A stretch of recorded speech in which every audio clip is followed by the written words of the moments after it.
Halo teman-teman semuanya, apa kabar? Seperti biasa saya doakan, semoga di darat, laut maupun di udara segala urusan kalian dapat dimudahkan.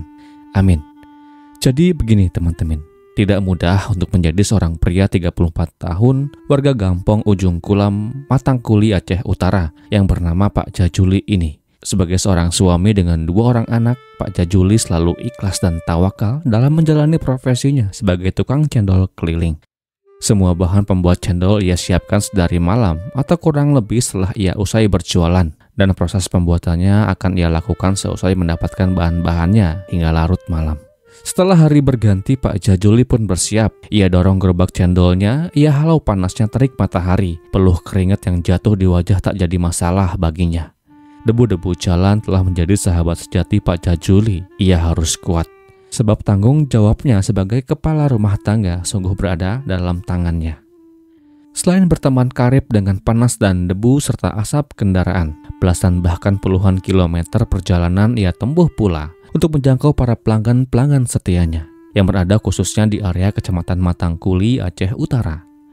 Cukuplah ia punya nama atau reputasi yang baik sebagai abang-abang cendol yang berdikari. Seperti yang saya katakan sebelumnya, ini dari informasi yang telah beredar yang saya dapatkan dari berbagai macam berita-berita online dan putusan pengadilan, menyebutkan bahwa Pak Jajuli dan istrinya yang bernama Jamaliah dan kedua putra-putrinya tinggal dan menempati sebuah rumah yang berlokasi di Gampong Ujung Kulam, Matangkuli, Aceh Utara. Sang istri Jamaliah pun turut andil pula dalam kegiatan hari-hari yang Pak Jajuli jalani. Ia bantu sang suami dalam mempersiapkan cendol-cendol sebelum dijajakan ke pelanggan-pelanggannya oleh Pak Jajuli. Jumat 14 September tahun 2018, seperti biasa di hari itu Pak Jajuli sedari pagi telah bersiap. Ia pacu gerobaknya berkeliling kampung menjangkau para pelanggan. Hingga setibanya waktu ibadah sholat Jumat jam 12, ia tepikan gerobaknya di sebuah masjid yang bernama Alwe Mudem, dan ia mulai menjalankan ibadah sholat Jumatnya. Selepas ia selesai menjalankan ibadahnya, Pak Jajuli kembali pada pekerjaannya hingga gelap mulai bergelayut di langit Aceh Utara. Langkah dan helaan nafasnya kian ringan tatkala ia melangkah dan masuk ke dalam rumah yang baru setengah jadi itu. Maklum ia cicil pembangunannya, pelan-pelan dia tabung uangnya, pelan-pelan pula ia bangun rumahnya sedikit demi sedikit. Di malam itu, abang-abang cendol ini telah siap untuk merebahkan dirinya di atas kasur empuknya, dan mulailah ia pejamkan matanya. Dan itulah pejaman mata Pak Jajuli yang terakhir kalinya, sebab dini hari tanggal 15 September 2018, betapa ayunan benda tajam itu melesat berkali-kali mengarah tepat mengenai leher Pak Jajuli di tengah lelapnya. Tentu ia tak sempat melihat siapa yang melakukannya, tak pula lah ia sempat berusaha untuk melawannya. Sebab orang itu sungguh tak memberikan sedetik pun kesempatan bagi Pak Jajuli untuk membuka mata dan melihat dunia untuk terakhir kalinya. Pak Jajuli tumbang dengan noda merah yang membanjir di lantai, di kasur dan temboknya. Tak lama setelah tumbangnya Pak Jajuli, suara teriakan minta tolong dan teriakan histeris pun mulai menggema dan membangunkan para tetangga yang berada di seputaran rumah penjual cendol malang itu. Para warga yang notis akan suara itu segera berhamburan menuju dan mengarah ke rumah yang lokasinya berada di ujung gang itu. Suasana mencekam penuh kengerian dan bau anyir langsung dirasakan setelah warga berkumpul di lokasi. Sang istri Jamaliah pula terlihat histeris, berteriak pilu dan rebah di lantai ruang tamu, tepat di samping sebuah sepeda motor yang terjatuh. Warga khususnya ibu-ibu segera menghampiri Jamaliah dan membawanya ke tempat yang lebih aman. Sementara bapak-bapak memeriksa TKP dan segera berkoordinasi untuk melaporkan temuan itu kepada pihak yang terkait. Jamaliah mengaku bahwa ia baru aja disantroni seorang pria yang tak ia kenal yang berusaha merampoknya. Dan ia juga mengaku bahwa si perampoklah yang telah menghilangkan nyawa suaminya. Singkatnya, setelah laporan dibuat dan terlapor, datanglah petugas ke TKP guna melakukan olah TKP dan melakukan evakuasi korban ke rumah sakit. Setelah menjalani pemeriksaan, terbitlah hasilnya. Benar adanya bahwa korban kehilangan nyawanya akibat arahan benda tajam yang menyasar bagian lehernya. Investigasi yang kemudian dilakukan turut pula memeriksa Jamaliah istri korban yang saat itu menjadi satu-satunya saksi potensial yang bisa sangat membantu polisi dalam membuka tabir gelap kasus yang membuat geger warga yang ada di Aceh Utara saat itu. Kepada polisi, Jamaliah mengaku di malam kejadian ia sempat melihat seorang mencelat dari jendela dan hilang di kegelapan. Sedetik kemudian setelah momen itu, ia segera menuju kamar dan mendapati Pak Jajuli dalam keadaan yang sungguh membuatnya hancur. Janggal, menurut polisi akuan tersebut janggal adanya. Sebab selain memeriksa Jamalia sebagai saksi, polisi juga mendapatkan banyak keterangan dari saksi-saksi lain. Beberapa mengatakan mendiang adalah orang baik dan sama sekali nggak punya musuh. Dan jika memang benar adanya, motifnya adalah perampokan, seperti yang disebutkan oleh Jamalia. Buat apa? Buat apa perampok merampok Pak Jajuli yang tak kaya? Pihak keluarga yang ditinggalkan mendiang tentu sangat berduka atas kepergiannya. Tak hanya Jamalia, kedua putra-putrinya tentu sangat terpukul atas kepergian sang ayah yang mereka cintai. Tak ada lagi sosok yang menjadi panutan dalam hidup mereka. Pak Jajuli dimakamkan di TPU desa setempat. Setelah duka yang merundung keluarganya, tak berselang lama atau belum pun rumput di makam suaminya belum tumbuh dengan lebat, Jamaliah pergi meninggalkan rumahnya. Ia pergi ke Kutaraja, mengganti namanya menjadi Novi dan kerja sebagai pelayan rumah makan. Aneh, biasanya butuh berbulan-bulan untuk berduka. Kepergian Jamaliah tentu mengundang kecurigaan polisi yang kemudian kembali memanggilnya guna menjalani pemeriksaan lebih lanjut.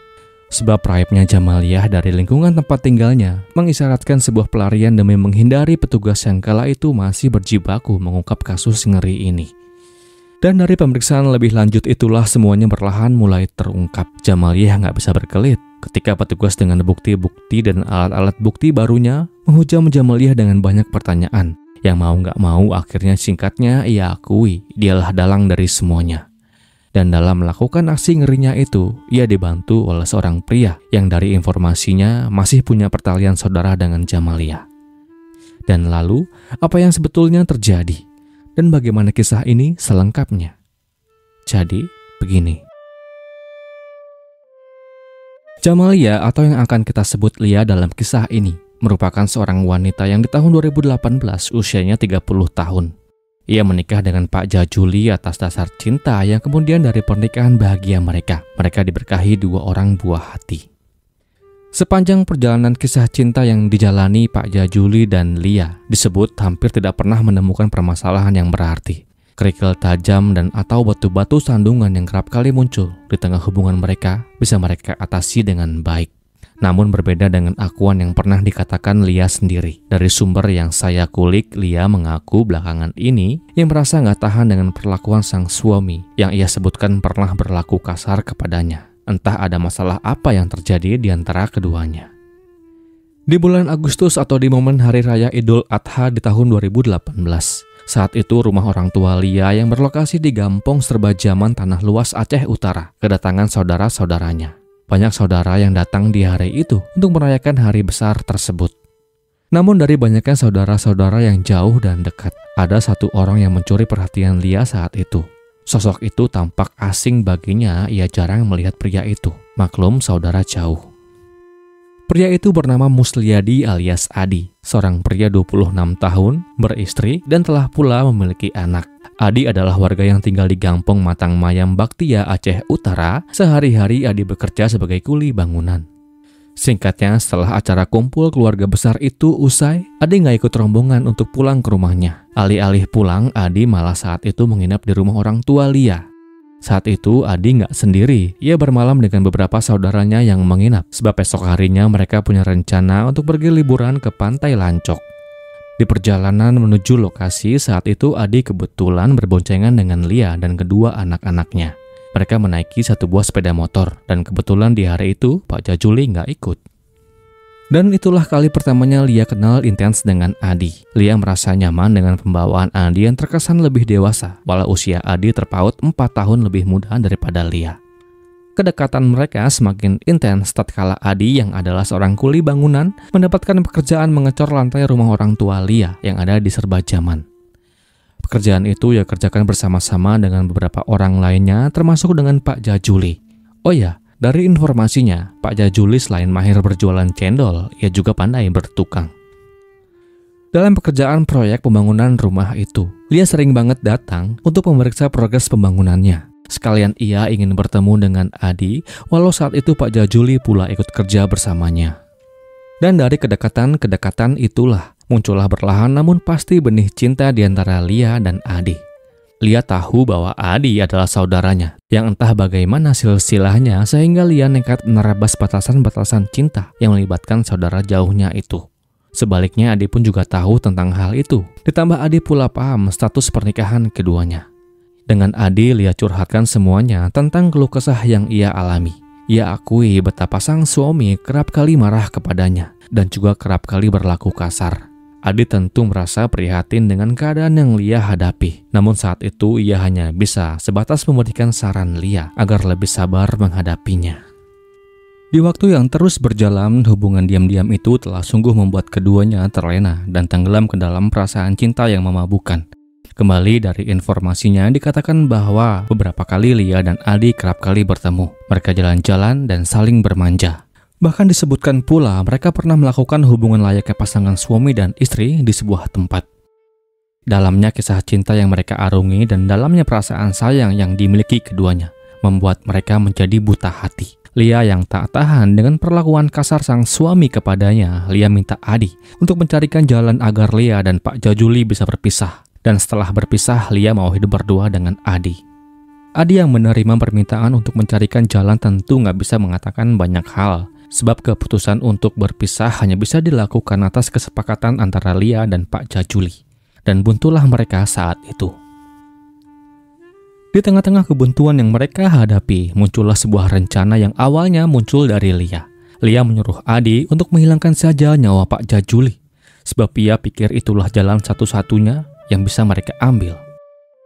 Dan hari gelap yang menaungi hidup Pak Jajuli adalah bermula pada hari Jumat, 14 September 2018. Di hari itu jam 11 siang, Adi mampir ke rumah Lia di Gampong Ujung Kulam.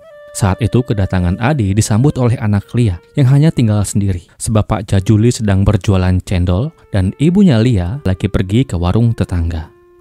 Tak lama singkatnya setelah menunggu, Lia pun datang dan langsung menemui Adi. Maksud Adi datang di siang itu sebelum ia melakukan ibadah sholat Jumat adalah ingin main saja, sekalian bertemu dengan Lia. Dalam perbincangan yang terjadi, Adi sempat bertanya tentang nasib hubungan mereka jika terus berlanjut dan apakah jodoh akan berpihak pada mereka. Lia mengatakan, "Jika memang ada jodoh, mari kita jalani dulu apa adanya." Setelah pertemuan tersebut usai, tak lama Adi segera berangkat menuju masjid yang lokasinya nggak jauh dari rumah Lia. Dan selepas ia menjalankan ibadah sholat Jumatnya, Adi sempat mampir dulu ke rumah bosnya untuk mengambil gaji mingguannya. Dan di tengah jalan tanpa disengaja, Adi bertemu dengan Pak Jajuli yang pada saat itu sedang berpanas-panasan mendorong gerobaknya di sekitar Masjid Alwe Mudem. Setelah Adi melihat Pak Jajuli, Adi kemudian mengabari Lia dari SMS yang isinya bahwa ia baru aja melihat Pak Jajuli berjualan cendol di dekat sebuah masjid. Kembali dari SMS itu, Lia tertrigger untuk kembali semacam menagih janji Adi yang katanya mau melakukan aksi busuk tersebut demi masa depan cinta mereka. Adi kemudian berkata, "Jadi, malam ini juga saya lakukan." Sekitar jam 7 malam singkatnya, Adi mendapatkan kabar dari Lia bahwa Pak Jajuli telah berangkat ke pasar untuk membeli bahan-bahan pembuat cendolnya. Dan jika Adi mau berangkat tolong kabari, biar nanti Lia akan bukakan pintunya. Setelah mendapatkan kabar itu, Adi segera bersiap. Ia ambil sajam yang ia miliki dan segera pergi ke sebuah warung kopi. Di sana Adi menunggu temannya yang bernama Edi. Maksud dan tujuannya, Adi minta tolong diantarkan ke Gampong Ujung Kulam. Singkatnya jam 10 malam datanglah Edi ke warung kopi atau tempat di mana Adi menunggu. Dan tak lama kemudian mereka pun berdua berangkat menuju rumah Lia di ujung Kampung Kulam. 30 menit kemudian sampailah mereka di 200 meter sebelum rumah Lia. Selepas mengantarkan Adi, Edi pun segera berlalu dan kemudian pulang ke rumahnya. Dan kemudian Adi mengabarkan Lia bahwa ia telah sampai dekat rumahnya. SMS yang Adi kirim itu tak langsung mendapatkan balasan dari Lia. Adi menunggu 30 menit sampai SMS itu berbalas.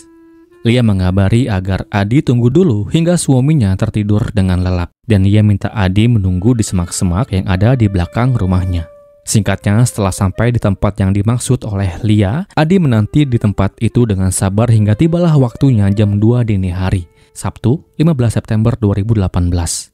Sebuah SMS kala itu masuk ke handphone milik Adi yang isinya mengatakan bahwa target telah tertidur dan masuklah dari pintu belakang rumah sebab kunci telah ia buka.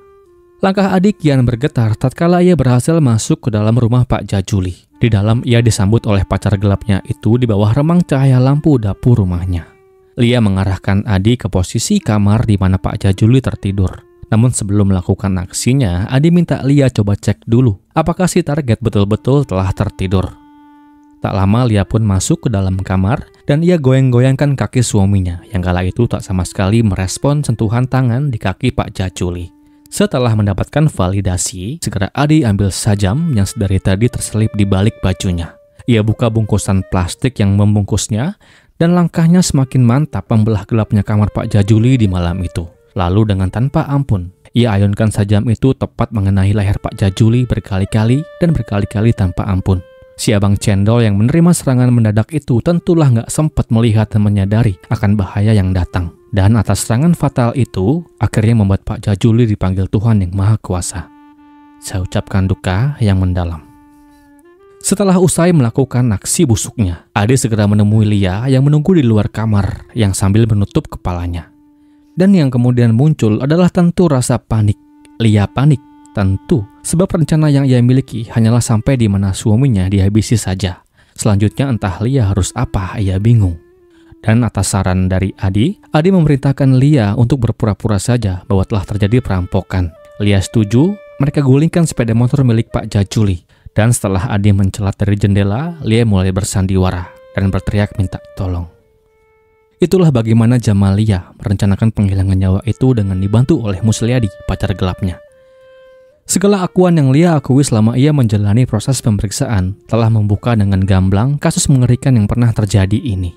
Musliadi yang sempat buron diamankan dalam pelariannya di Medan Belawan tanggal 23 Januari 2019. Dan dalam persidangan yang kemudian digelar di Pengadilan Negeri Lok Sukon melalui majelis hakimnya, kemudian menjatuhkan vonis kepada Jamalia dengan hukuman 20 tahun penjara. Dan Musliadi alias Adi divonis dengan hukuman seumur hidup. Demikianlah kisah ini. Semoga akan terus ada pelajaran yang kita bisa ambil dari kisah ini. Dan kisah ini pun berakhir.